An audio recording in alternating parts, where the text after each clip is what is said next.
Hello ladies and gentleman, मैं Prathamesh willing magic talk show के Hindi podcast में आपका तहे दिल से स्वागत करता हूं। इस पॉडकास्ट के थ्रू हम स्टूडेंट्स और प्रोफेशनल्स को लीडरशिप, मैनेजमेंट एंड एंटरप्रेन्योरशिप के क्षेत्र में बड़ी और असामान्य सफलता पाने की राह दिखाते हैं। किताबशाला सीरीज में हमने लाइफ ट्रांसफॉर्मिंग बुक्स के इम्पोर्टेंट लेसन्स को बहुत ही क्रिएटिवली और सिंपल वे में आपके सामने लाने की कोशिश की है। यानी कि पूरी किताब का सारांश सिर्फ 7 मिनट और 7 लेसन्स में। आगे बढ़ने से पहले मैजिक टॉक शो यानी कि MTS पॉडकास्ट को फॉलो करें और बेल आइकन को प्रेस करना ना भूलें, जिससे आपको हमारे पॉडकास्ट के अपडेट्स लगातार मिलते रहे। आज के एपिसोड में हम करेंगे निवेश की दुनिया का भ्रमण और जानेंगे निवेश से जुड़ी हर अच्छी बुरी बात के बारे में। हमारी आज की किताब का नाम है common stocks and uncommon profits, जिसके लेखक है फिलिप फिशर। फाइनेंशियल लिटरेचर की किताबों में एक प्रचलित निवेशक की किताब है जिसका जिक्र हर बार होता है, और वो है फिलिप फिशर की ये किताब common stocks and uncommon profit. ये एक टाइमलेस क्लासिक है जिसको 1958 में लिखा गया था, लेकिन ये आज भी उतनी ही इम्पैक्टफुल है।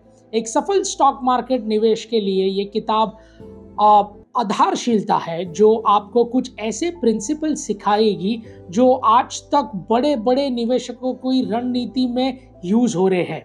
लेखक की नींव इस बात पर टिकी है कि आप पहले अच्छी कंपनीज को असेस कीजिए जिनके पास कुछ एडवांटेजेस है और जो लंबे रेस के घोड़े साबित होने वाले हैं।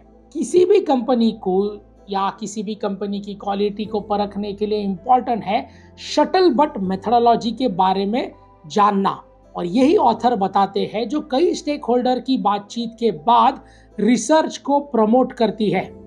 तो अगर आप भी स्टॉक मार्केट में कहीं सुलझना चाहते हैं तो फिशर की ये किताब आपका साथ देगी और आपको तत्पर बनाएगी। चलिए फिर आगे बढ़ते हैं और जानते हैं इस किताब के 7 most important lessons. Lesson number 1, market timing versus time in the market. Philip Fisher अपने अनुभव से इस बात पर जोर देते हैं कि मार्केट में तुक्काबाजी करने के बजाय मार्केट में लंबा समय बिताकर ही आप निर्णय लेने चाहेंगे। उनका मानना है कि शॉर्ट टर्म मार्केट की उथल पुथल को समझा के बिना लगभग नामुमकिन है कि इसमें आप तुक्काबाजी से पैसा जीत पाए।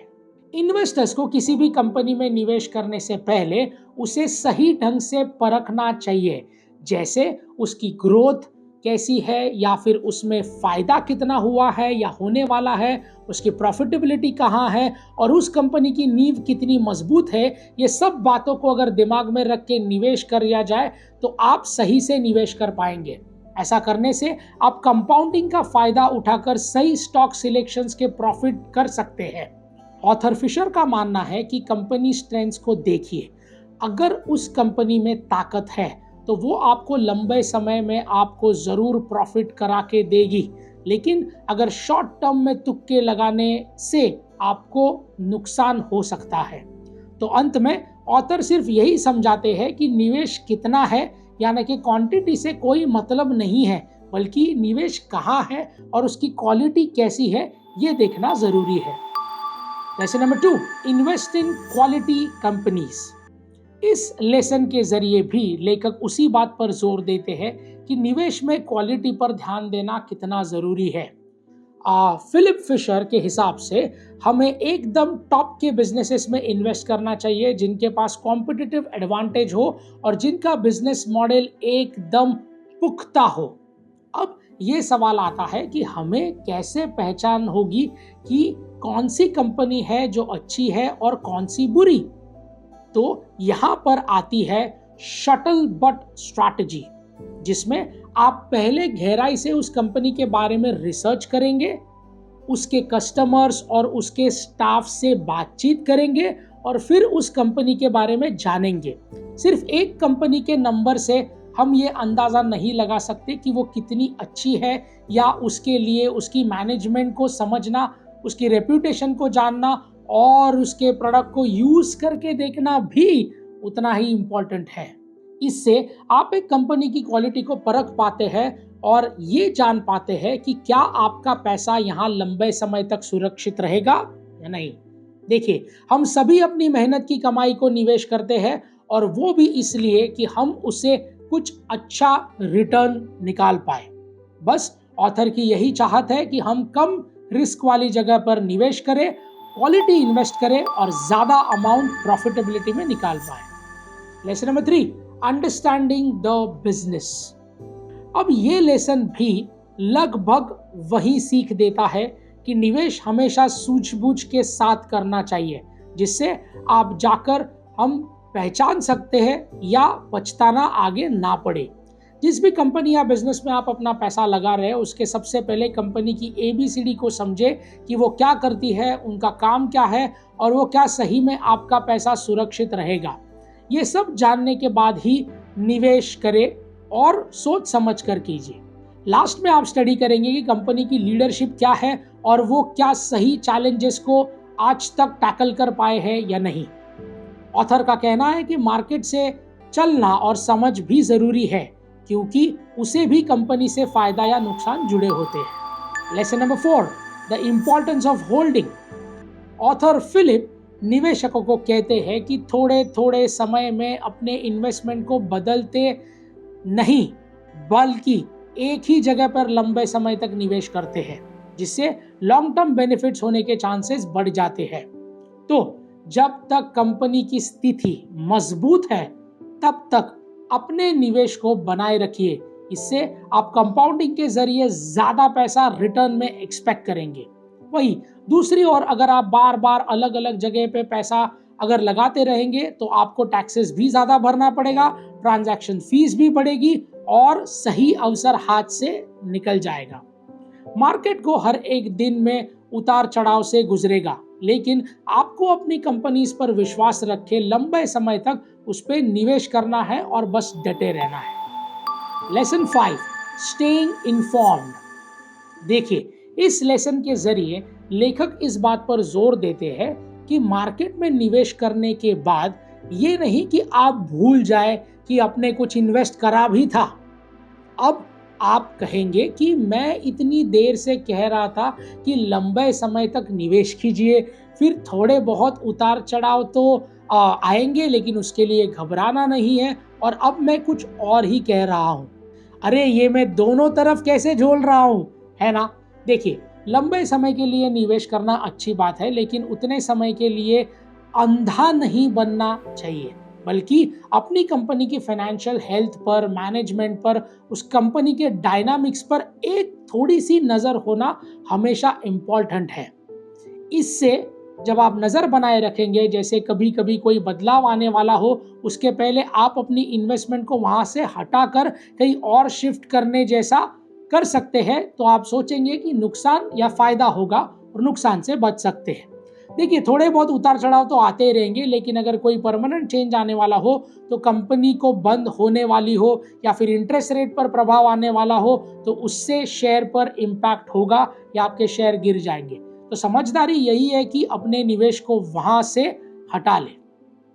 तो आंखों पर पट्टी बांधकर इन्वेस्ट ना करें, बल्कि सोच समझकर ध्यान से इन्वेस्ट करें और उस इन्वेस्टमेंट पर अपनी नजर बनाए रखें। Lesson number 6, selling criterias. जिस तरीके से लेखक फिलिप फिशर सेलिंग क्राइटेरियाज का पॉइंट रखते हैं, उससे ये दिखता है कि वो कितने रियलिस्टिक है। वो सलाह देते हैं कि इन्वेस्टर्स को बार बार अपने निवेश पर नजर डालनी चाहिए और समय आने पर उस स्टॉक को बेचने के बारे में भी सोचना चाहिए। आपने जिस भी उम्मीद से इन्वेस्ट किया हो, उससे अगर आपकी उम्मीद नजर नहीं आ रही प्रॉफिटेबिलिटी की, तो आपको वहां से पैसे निकाल लेने चाहिए। जैसे अगर कंपनी का आधार या फंडामेंटल कमजोर पड़ रहे हो, या मैनेजमेंट कम प्रभावशाली बनते जा रहा हो, या फिर वर्कर्स में यूनियन हो गई हो, या उसमें कोई प्रॉब्लम हो गया हो, तो उस समय पर आपको ये सिलेक्ट करना जरूरी है कि आप अपने पैसे उस कंपनी के निवेश से हटाकर कहीं और लगा दें। और साथ ही में अपने वर्तमान के स्टॉक्स को बेचकर भी इसके लिए आवश्यक हो जाता है, क्योंकि आप कहीं और बेहतर रिटर्न का अवसर पा सकते हैं। इस रणनीति से निवेशक हमेशा एक बेहतर और सकारात्मक निवेश की ओर ध्यान देते हैं। Lesson 7, competitive advantage. एक कॉम्पिटिटिव एडवांटेज को क्वालिटी है जिससे एक बिजनेस बाकी दूसरे सभी बिजनेस से अलग दिखता है। मतलब वो चीज जो आपको भीड़ में भी सबसे अनोखा दिखाती है वही होती है आपकी कॉम्पिटिटिव एडवांटेज। जैसे आपके पास कोई पेटेंटेड टेक्नोलॉजी हो, या फिर आपकी ब्रांड अवेयरनेस बाकी सबसे अच्छी हो, या फिर आपका प्रोडक्ट या सर्विस सबसे बेहतरीन हो, तो ये सब कुछ आपकी कंपनी को अलग करता है, एक डिफरेंशिएशन फैक्टर देता है। ऐसे बिजनेसेस जिनके पास कोई एडवांटेज हो या वो लंबे समय तक मार्केट में बने रहते हैं और मार्केट का प्रेशर भी निखर के बाहर आता है। ऐसे बिजनेसेस में जो भी निवेश करेगा उसके प्रॉफिट के चांसेस बहुत बढ़ जाते हैं। And ladies and gentleman, that's a wrap. इसके साथ हमारे 7 प्रेरणादायक लेसन्स यहाँ पर समाप्त होते हैं। तो फाइनेंशियल लिटरेचर के इतिहास में फिलिप फिशर ये किताब आज भी उतनी ही प्रभावशाली है। इस किताब के प्रिंसिपल्स आज भी निवेशकों को मदद करते हैं जिससे वो एक प्रॉफिटेबल इन्वेस्टमेंट कर पाए। चाहे फिर शटल बिट मेथोडोलॉजी हो, लंबे समय की निवेश की सलाह हो, या बिजनेस की क्वालिटी परखने की सीख हो, या फिर लास्ट में कॉम्पिटिटिव एडवांटेज जानने की सलाह हो, ये सभी सीख आज भी उतनी ही प्रभावशाली है जितनी 1958 में हुआ करती थी। फिशर ये भी मानते हैं कि मार्केट में टाइम बिताना मार्केट में टाइमिंग से ज्यादा फायदेमंद है, और फिशर की अपनी निवेशक की ओर नजर बनाए रखना की सलाह भी एक अचूक तरीका है नुकसान से बचने का।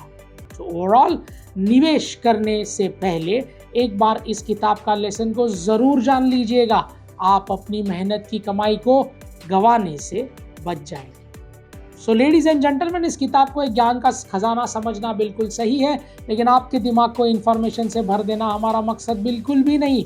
हम बस एक माध्यम है जो किताबशाला के जरिए दुनिया का सर्वश्रेष्ठ ज्ञान जो किताबों में छुपा हुआ है वो आप तक सिंपल और आसान भाषा में पहुंचाने की कोशिश कर रहे हैं। तो इस ज्ञान को सिर्फ ज्ञान ना रहने दें, इसे अपने रोजमर्रा के जीवन में इस्तेमाल करें और अपनी जिंदगी को नई ऊंचाइयों तक ले जाएं।